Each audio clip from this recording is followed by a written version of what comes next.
కర్కాటక రాశి వాళ్లకు ఈ వారం తాము చేపట్టేటటువంటి పనుల్లో ప్రతిబంధకాలు కొంత ఇబ్బంది పెట్టబోతున్నాయి. అన్ని రకాల సమస్యలను జాగ్రత్తగా మీరు పరిశీలన చేస్తుండాలి, సమీక్షలు చేసుకుంటూ ఉండాలి. ముఖ్యమైనటువంటి వ్యవహారిక విషయాల్లో స్థిరత్వంతో కూడినటువంటి ఆలోచనలు చేస్తూ ఉండాలి. నిరుద్యోగుల యొక్క ప్రయత్నాలు ఈ వారం కొంత ఆలస్యం కావటం, వాయిదాలు పడేటటువంటి పరిస్థితులు కనిపిస్తున్నాయి. కుటుంబ సభ్యులను కలుసుకుంటారు.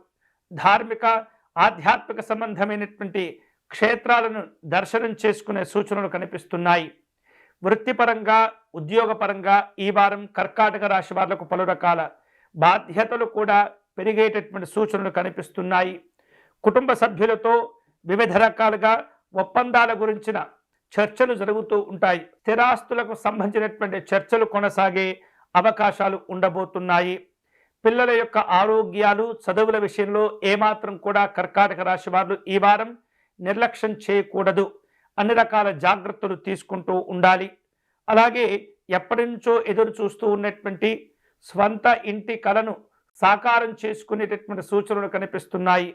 ఎంతో కష్టపడి ధనాన్నంతా సేకరించి మీకంటూ ఒక ఇంటిని కొనుగోలు చేసేటటువంటి అవకాశాలు ఉండబోతున్నాయి.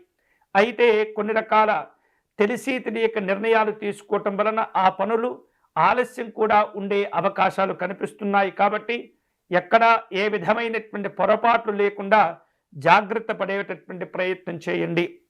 వ్యాపార కార్యక్రమాల్లో ఆశించిన ప్రయోజనాలు పొందగలుగుతూ ఉంటారు. అలాగే వివిధ రూపాల్లో చిన్న చిన్న వ్యాపారాలు నిర్వహించేటటువంటి వారికి ఊహించినటువంటి మార్పులు కూడా కనిపిస్తున్నాయి. రాజకీయ వర్గాల నుండి పలు రకాల ఆహ్వానాలు అందుకుంటూ ఉంటారు. దూరపు బంధువులను కలుసుకోవటం, ప్రయాణాలు చేయటం అనేది ఈ వారం గమనించగలుగుతారు.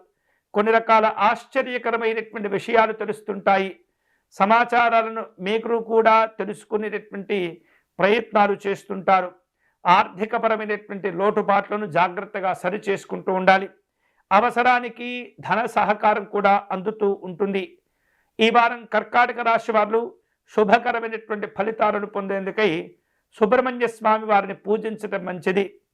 స్వామివారి కవచమును పారాయణం చేయటం ద్వారా ఎంతో ఉపయుక్తమైనటువంటి ప్రయోజనాలను పొందగలుగుతారు కర్కాటక రాశి వారు.